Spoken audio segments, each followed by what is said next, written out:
धर्मांतरण को लेकर हमने सुप्रीम कोर्ट के वकील अश्वनी उपाध्याय से अपने खास कार्यक्रम राज की बात में चर्चा की। अश्वनी उपाध्याय के मुताबिक आज देश में पर डे यानी हर दिन 10,000 से ज्यादा रिलीजियस कन्वर्जन हो रहे हैं, यानी आंकड़ा 35 लाख से ऊपर का हो सकता है। भारत के लिए जो सबसे बड़ा वॉर है, इनडायरेक्ट वॉर है, वो कन्वर्जन है। आज की डेट में 10,000 हिंदुओं का प्रतिदिन धर्मांतरण हो रहा है। 10,000 पर डे, पर ईयर लगभग 35 लाख हिंदुओं का कन्वर्जन हो रहा है। तो आप उसको 365 से डिवाइड कर दीजिए तो एवरेज आएगा आपका 10,000।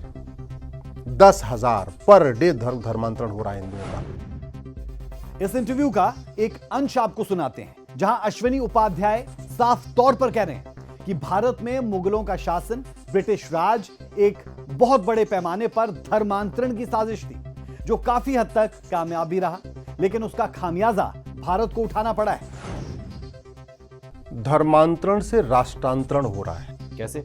धर्मांतरण से केवल व्यक्ति का पंथ नहीं बदलता, धर्मांतरण से त्योहार बदलता है, धर्मांतरण से सोच बदलती है, धर्मांतरण से विचार बदलता है, धर्मांतरण से वेशभूषा बदलती है, धर्मांतरण से खान पान बदलता है, जुबान बदलती है, धर्मांतरण से जुबान, एकदम सही आपने कहा, धर्मांतरण से जुबान बदलती है, सब कुछ बदलता है। इसलिए मैं कह रहा हूं धर्मांतरण से राष्ट्रांतरण होता है। और आप ये देख लीजिए, मुगल यहां सत्ता के लिए नहीं आए थे, सबसे बड़ा झूठ है। मुगल यहां पे आए थे धर्मांतरण कराने, इस्लाम को बढ़ाने। सत्ता उनके लिए साधन था, असली लक्ष्य था इस्लाम को फैलाना, उनकी तलवारों पे लिखा हुआ था। ऐसे ईस्ट इंडिया कंपनी अंग्रेजों के लिए रास्ता बनाने आई थी, और अंग्रेज केवल सत्ता के लिए नहीं आए थे, अंग्रेज भी क्रिश्चियनिटी को फैलाने आए थे। 500 साल मुगलों ने इस्लाम को फैलाया और 200 साल अंग्रेजों ने क्रिश्चियनिटी को फैलाया। धर्मांतरण से जुड़ा एक मामला 1956 में सामने आया था, जब हिंदू धर्म से बौद्ध धर्म में धर्मांतरण हुआ। दरअसल भारत के संविधान निर्माता बाबा साहेब अंबेडकर ने 14 अक्टूबर 1956 को नागपुर में 5 लाख दलितों के साथ बौद्ध धर्म अपना लिया था, जिससे यह इतिहास में धर्म परिवर्तन की सबसे बड़ी घटनाओं में शुमार है।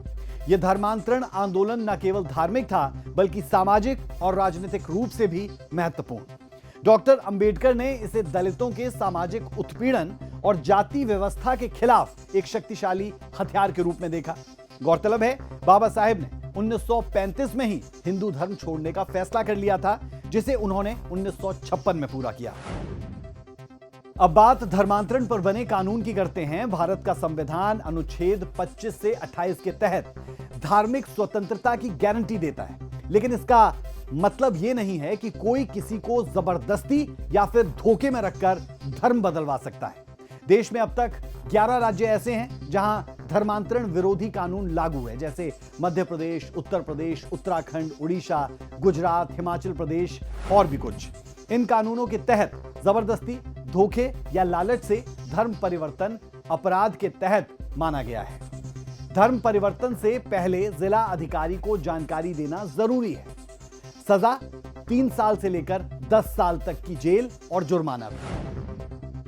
उड़ीसा के अंदर पहला धर्मांतरण को रोकने के लिए कानून लाया गया। उसके बाद में उत्तर प्रदेश, गुजरात और कर्नाटक और बहुत सारे स्टेट ने इसको स्टेट का सब्जेक्ट मानकर कानून लाए हैं, परंतु उसका मिसयूज़ किया जा रहा है। गरीब भोले भाले लोगों को लालच दिया जाता है, पैसे का लालच दिया जाता है, ऊंची जाति में ले जाए जाने का दावा किया जाता है और नौकरी देने का दावा दिया जाता है। तो इसी आधार पर उनको शादी करने के लिए प्रेरित किया जाता है कि दूसरी कास्ट के लोगों से आप शादी करें, आपका जीवन सुधर जाएगा, आपको विदेश जाने का मौका मिलेगा, आपको पैसा कमाने का मौका मिलेगा, आपकी पारिवारिक स्थिति बेहतर हो जाएगी। बहुत सारे केसेज हैं जहां पर लोभ लालच दिया जाता है। मकान, प्रधानमंत्री आवास योजना के नाम पर, आपको ताज्जुब होगा आपके दर्शकों को, पंजाब के बहुत सारे गाँवों में प्रधानमंत्री आवास योजना के नाम पर वहाँ पर चर्च खड़े कर दिए गए।